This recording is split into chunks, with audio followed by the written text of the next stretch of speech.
Are you procrastinating on writing songs, making music, or just to pursue your long-term music career goals more sustainably? You're not alone. Recently I finished reading this book called Atomic Habits by James Clear. In this video I'd like to share with you 5 biggest lessons I learned from this book applied to music industry, music practice, music mastery, and pursuit of successful music career in general. There will be one extra bonus tip at the end, which will bring all the lessons from this book together. It really helped me, so make sure you stick around all the way till the end. Let's get started. Lesson number 1. Small habits compound. In this book he uses an example of a British national cycling team, and he describes their great growth and improvement and eventually success after implementing loads of really small tiny improvements to what they were doing. So how could it look in the music industry? For example, if you're a singer, you know that your voice will be more sustainable when you warm up regularly or drink a lot of water. One of the tiny habits and improvements could be to have a glass of water next to your bedside, so you can always drink and moisturize your vocal cords. Or do a little quick warm up when you're in the shower. When you're practicing your instrument, you can get used to taking a couple of deep breaths before you start, which increases your focus on what you're actually doing. Another small improvement could be wearing the best clothes or the clothes you're feeling the best in when you're going on stage, wearing a good perfume, smelling well so you feel good about yourself. By the way, I'm wearing one right now, even though none of you can smell it, but it makes me feel better. It makes me feel more confident when I'm speaking to you. Setting up your guitar properly, have your equipment organized, have nice notebook and pen for writing songs. If you're focusing on doing as many of these tiny changes across a long time span, they will compound, even though you might not notice such a big difference. Lesson number 2. Set up the habit first. So in the book, he describes something that he calls a 2-minute rule. What it basically says is that if you're setting up a new habit, it shouldn't take longer than 2 minutes to do it. So rather than saying, I'm going to practice guitar every day, say, I'm going to sit down and play C major scale once, or any equivalent of this. Basically, it needs to only take up to 2 minutes. And in this way, you're going to make it very easy for you and more likely to stick to it. After a while, once you stuck to it for, a month, then you can start adding to it. The key here is to keep it very simple and small at first. And once the habit is set up, increasing the volume, increasing the amount of the thing you're doing, but not before the habit is set up. Set it up first and only then you improve it. Another example of this could be, rather than writing one song every day, write one line every day or one rhyme every day, or write a riff each day or short hook, or even as little as just sit down to write song. Because oftentimes the biggest obstacle is to start. But once we sit down and perhaps have the nice notebook with a nice pen I mentioned in the lesson number 1, it's very likely that we're going to do something. It's also smart to create little cues. He describes a cue, that's something that kind of reminds you of the habit and makes you remember the craving that comes with it and the reward, potentially. So you can put little cues all around your house. If you want to practice guitar, for example, you can put a guitar pick on the table, or again, the notebook with the pen, prepare it on your desk so it reminds you of writing the song. Lesson number 3, focus on systems, not goals. There is a famous quote from this book that goes like this: you do not rise to the level of your goals, you fall to the level of your systems. When you're trying to do something creatively, like release music, put content out there, write songs, write articles, whatever it is, it's really important to have a system, sort of like a structure and strategy with which you're approaching it. So for example, if you want to release an album, what's really helpful is to put the release date in your calendar and then put all those different stages in your calendar, those recording sessions. When are you going to do them?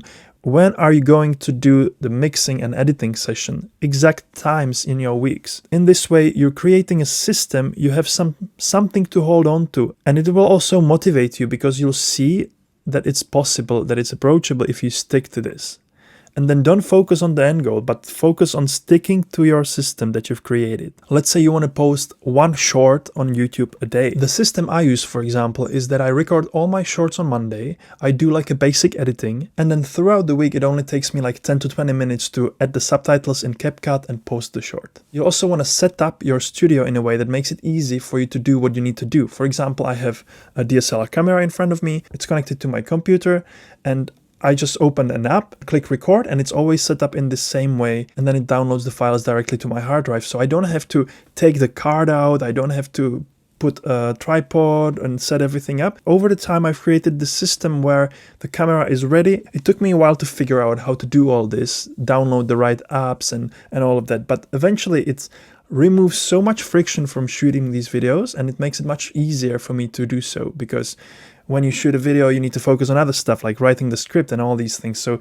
the easier you can make it, the better your system is, the less friction there is, the better. Okay, lesson number 4, make it enjoyable. In the book, he describes that we are very prone to immediate gratification. And rather than being like, this is horrible and humans are just animals who do this, he says, no, play into it. Use this to your advantage. So what he recommends is that when you're setting a new habit, you want to make it really enjoyable for yourself when you're doing it immediately. For example, I want to write a verse of a song every day, and I also love coffee. So what I can do is I can set up my nice notebook with nice pen, like this one I get from a Van Gogh museum in Netherlands, with nice pencil or a nice pen. And then I make myself a good cup of coffee.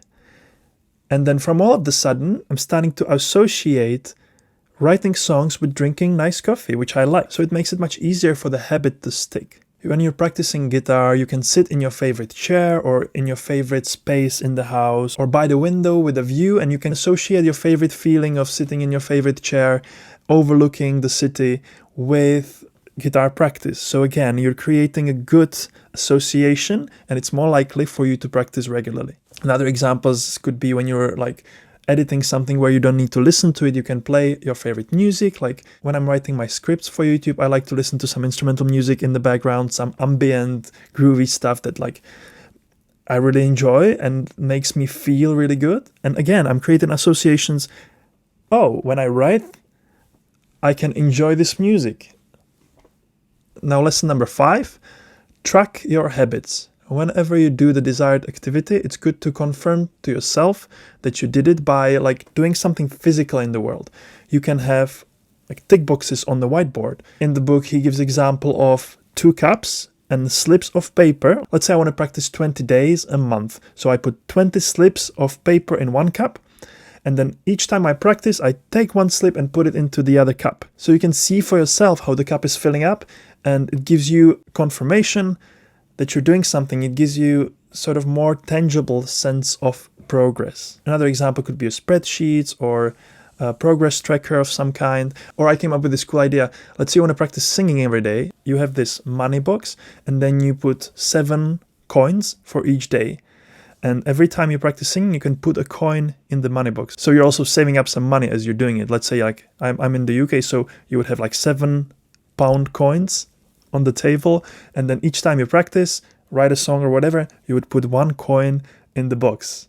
And yeah, it could be also a cool way of tracking your progress. Then at the end of the month or year, you can just check how much money you have in there and how much money you made or saved by practicing guitar. Okay, so these are the 5 biggest lessons I learned from this book. Let me know in the comments what you struggle with in terms of creating habits or regular practicing, publishing content or creating music. And since you're still watching and you lasted till the end, here's the bonus tip I have from this book for you. And the bonus tip is habit stacking. It means that when you have some habit already in place, let's say you brush your teeth in the morning every day, most of us probably do, attach another habit to it. So he uses this formula. After current habit, after I brush my teeth, I will a new habit. So you explicitly write it down or say it for yourself in your head, and you connect the new habit to the old habit. Let's say you want to warm up your voice as a singer in the morning, and you know that you like to do lip trill, like this. So you can say, after I brush my teeth, I'm going to do a lip trill. So you finish brushing your teeth and you go a couple times. You can specify how many times, and what he recommends is to specify where you do it, the place. So after I brush my teeth, I will do a lip trill in the bathroom or something like that. Yeah, so try and create systems of your habits. Like stack your habits on top of each other. So what I, for example, do is after I brush my teeth in the morning, I dress up. I usually prepare my clothes the night before, and then I go to the roof garden, which we have in this house. And then I meditate for 3 minutes, and then I go back downstairs and I make myself a smoothie. And for me, these are kind of a continuation of habits. I'm used to doing one after another in the specific order. And when I'm making the smoothie, I do 10 push-ups while the smoothie is in the blender. Now I created this cue that when the blender is on and making my smoothie, I always remember to do 10 push-ups. And then after that, I make myself a coffee and write YouTube scripts. So stack the habits on top of each other. Again, the formula is after current habit, I will new habit. And you can specify where and be specific about it. That really helps. Okay, I hope this video was helpful for you.